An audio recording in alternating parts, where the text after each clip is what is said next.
Hello and welcome. It's podcast number 6, Being Authentic series. Today is exciting, very exciting. I want to start with a quote from a channel called Bashar, who talks about what is consciousness, and this is really the bridge between podcast number 5 and number 6, opening in a beautiful way. If you are still listening to me, you are definitely somebody who's interested in understanding what is beyond the veil of reality. What is the truth that resonates with you? You might be brand new, discovering all of these different ways of being, or you might have been doing it for a long time. It doesn't matter.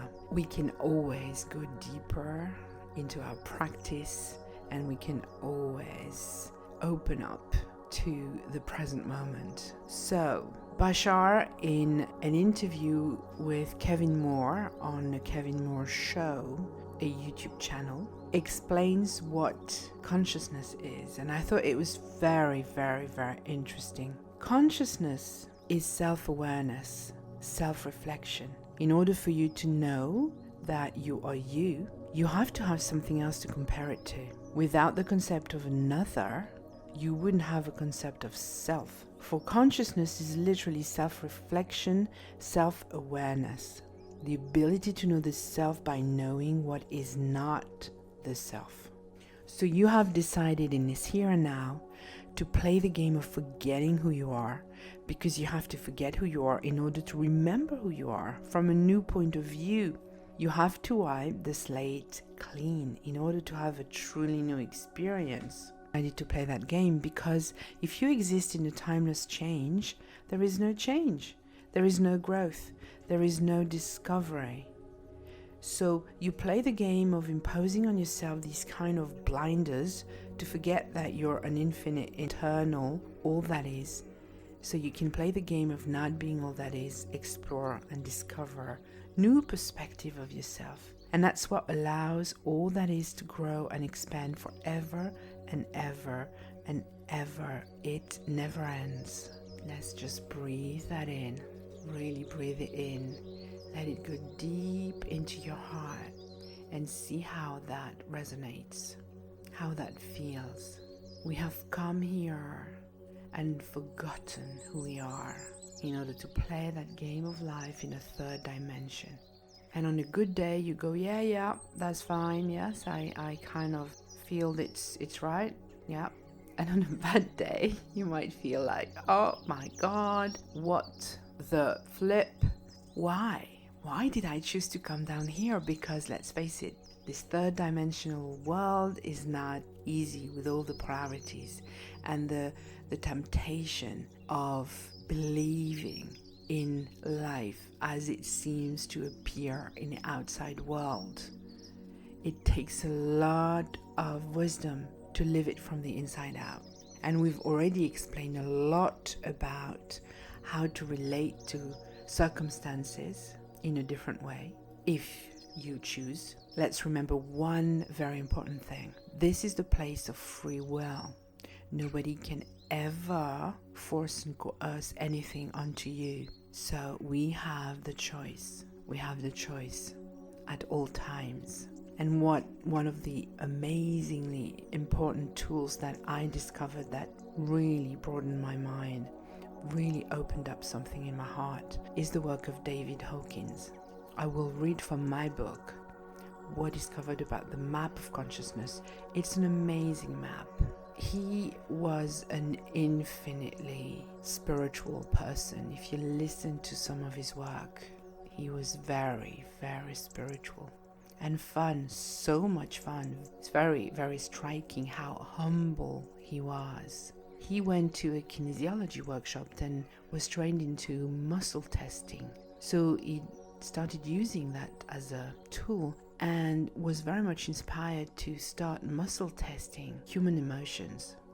And then he decided to use a scale from 0 to 1,000 and actually measure all the various most important emotional states. He was a very successful practitioner. I'm going to use the word practitioner as a neutral description of who he was.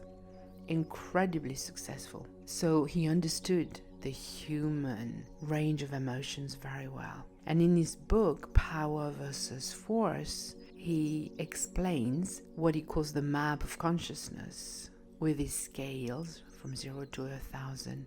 And he uses an amazing example. The example of the homeless person sitting on a street corner, alone, dressed in tattered old clothes. He's experiencing his life. We've all seen someone like this in our life. Can you recall how you experienced it? Can you recall any pleasant or unpleasant reaction or reactions? Have you ever wondered what makes one person afraid of him and another interested in the old man's story? How you feel at the very moment you see him, or whereabouts your consciousness is at that very moment, determines what you experience and what you perceive. And the analogy of the lenses in photography is fabulously relevant here.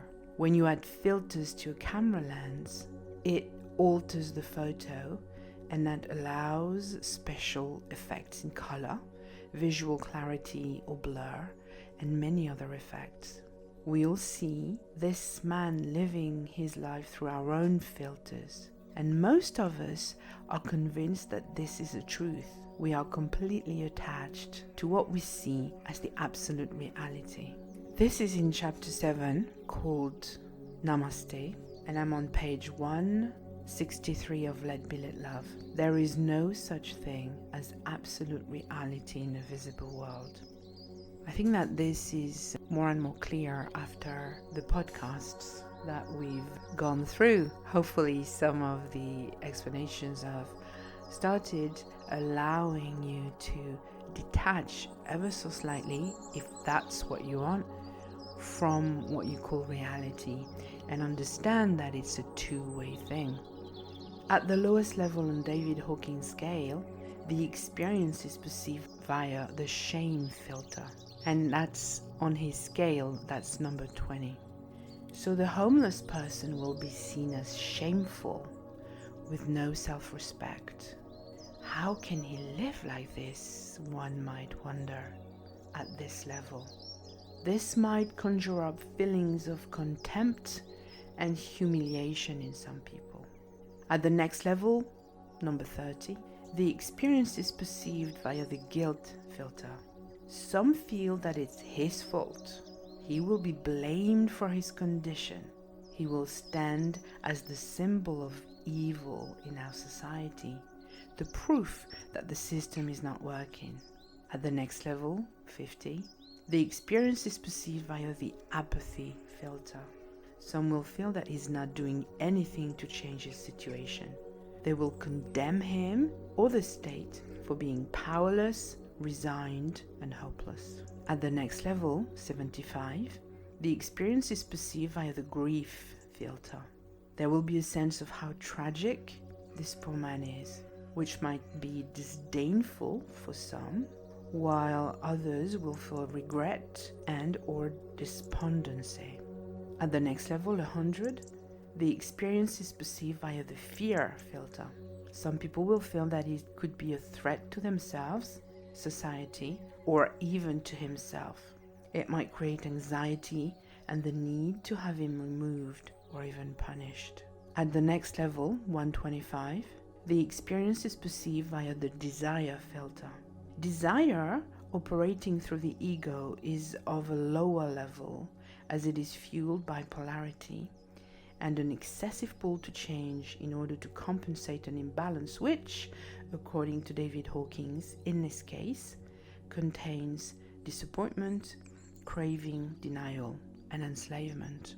At the next level, 150, the experience is perceived via the anger filter.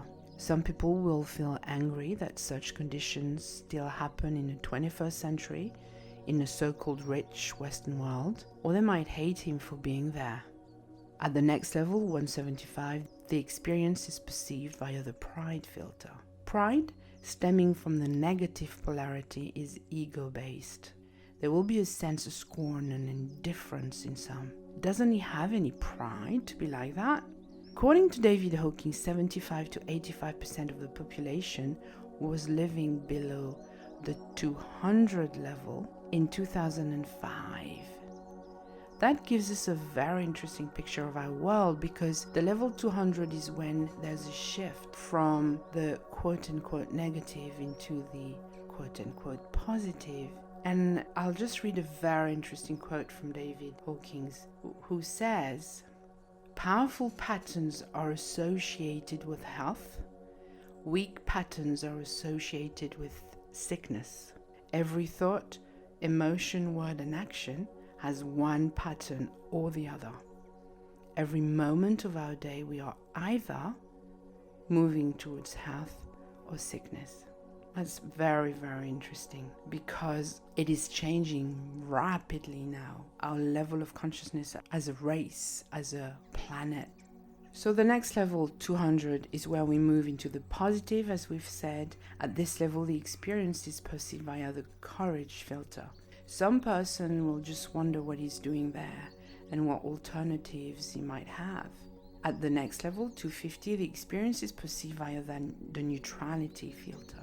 People will feel okay with him. He's not doing anything wrong. There's the very beginning of a trust that it is just the way it is. At the next level, 310, the experience is perceived via the willingness filter. People will try to make things happen because they feel there's hope and optimism, and that with intention, things can move forward. At the next level, 350, the experience is perceived via the acceptance filter.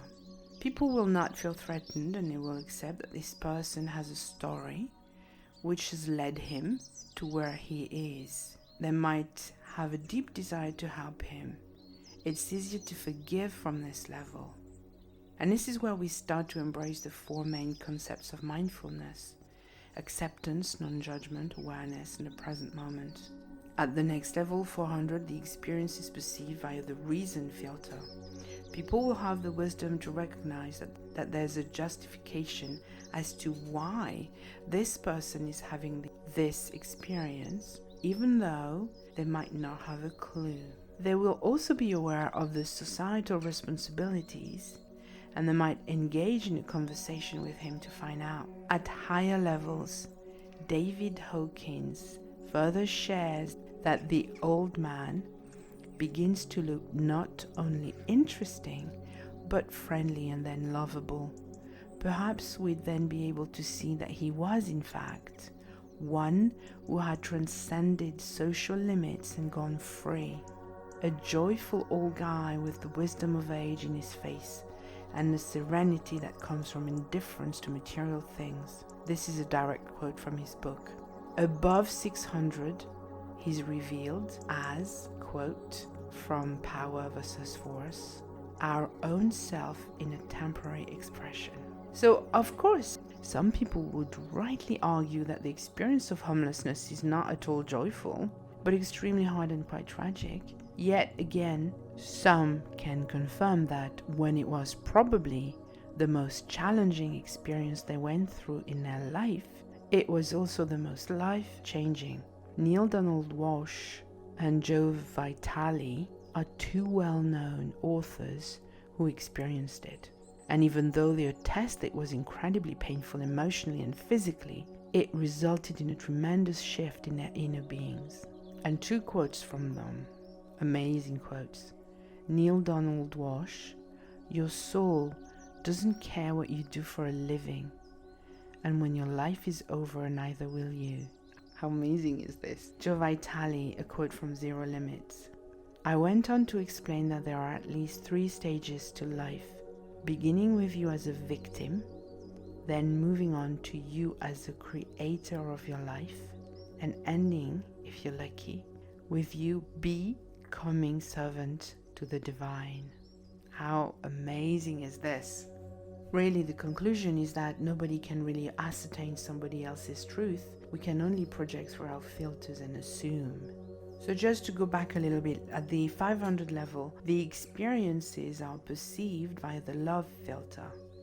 This is far above the capacity at which most people live even today. At this level, people have a beyond normal capacity to love themselves and others. They see beyond the lower ego and the imperfections that others would stop at. They recognize the wholeness of every unique individual and are able to love them just for who they are without the desire to change them.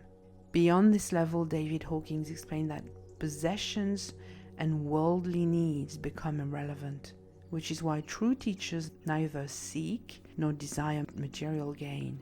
This is not implying that material gain is bad, far from it. Abundance is just our essence, it is who we are. Therefore, it flows to the degree of the intent of a person in direct proportion.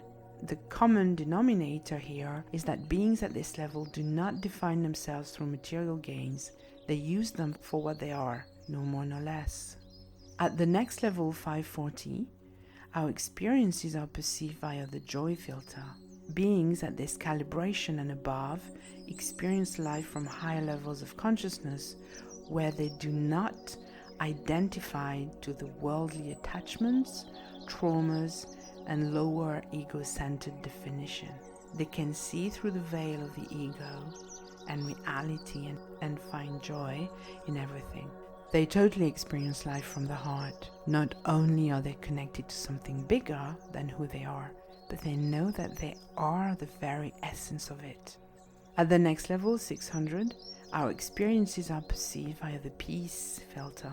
Beings at this level experience perfect harmony with all that is, including all the suffering that most people attach to as tragic. At the next level, 700 and above, our experiences are perceived via the enlightenment filter. Very few humans have ever experienced life from this level. The ones who have, you know them because they've had a profound significance on the world. Ramana Maharishi calibrated at around 700, for example. He had transcended the material world and lived in a state of enlightenment which brought seekers from all over the world. Jesus and Buddha are the epitome of the ultimate level, both calibrating at 1,000, the highest level that a human being can sustain so far. So just to conclude, this is what David Hawkins says: everybody is crippled in some area, and each one of us is somewhere on the path of evolution. Some people are ahead of us and some are behind. In the steps we've walked are the old lessons of life, and before us are the new teachings. There's nothing to feel guilty about and nothing to blame. There's no one to hate, but there are those things that are better avoided, and such blind alleys will become increasingly apparent. Everyone has chosen his or her own level of consciousness, yet nobody could have done otherwise at any given point in time. We can only get there from here. Every leap has to have a platform to originate from. Pain exists to promote evolution. Its cumulative effect finally forces us in a new direction, although the mechanism may be very slow. How many times is it necessary to hit bottom before a lesson is learned? Perhaps thousands, which may account for the sheer quantity of human suffering, so vast as to be incomprehensible. Slowly, by inches, does civilization advance. Just breathing that in. I don't know how this is going to resonate with you, but for me it was incredible, and I've tried to explain to a lot of people. Only a minority are open to this, because it puts us back into the place of being the observer. It puts us back into the place of having a choice and a responsibility, into what we experience in our life. It puts us back in pure empowerment and creativity, as being the world, as being the universe, as being life experiencing itself as us. This is a big one, I know. And it will take time, if that's new, for you to digest it and integrate it. Nobody is forcing, nobody is coercing you. You have free will. This map of consciousness is such an amazing guide. It can really put you back into a place of power, acknowledging all your responsibility in a liberating way, not in a guilt and shame way. So the next time you feel a reaction to something that is happening to you, whether it's something you see, whether it's something you feel, whether it's something you think about, something that somebody tells you about, whatever it is, when it triggers you, take time to relax and breathe and see, using the map of consciousness, what filter is driving your perception, and inquire into it. What emotion, state of being am I seeing in this event, in this story, in this person, in this problem? Just let it come to you and just see what this is telling you about you. Allow it to be a mirror of who you are. Allow it to be a signal of an imbalance that is within yourself, conscious or unconscious.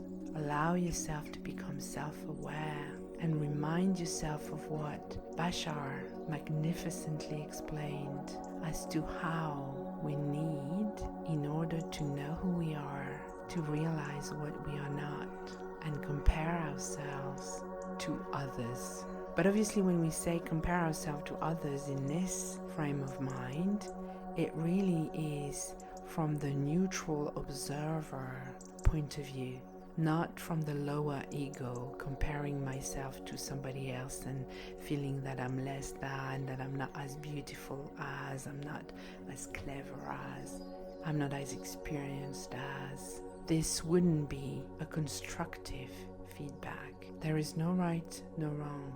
As a guideline to find a resolution, we can always wonder and follow the answer to one question.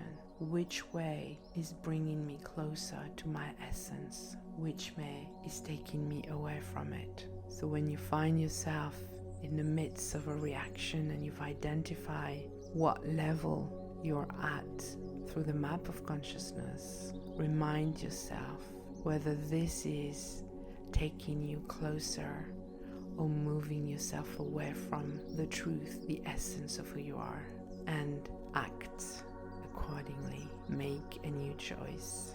Cultivate and nurture in you higher levels. Identify what will take you to a higher levels of consciousness, and then nurture and cultivate it.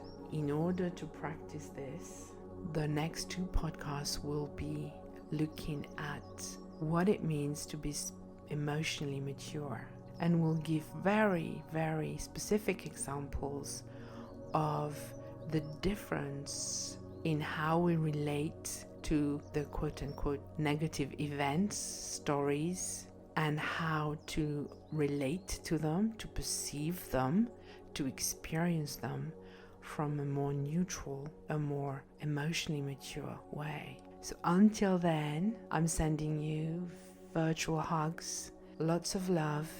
Bye for now. Namaste.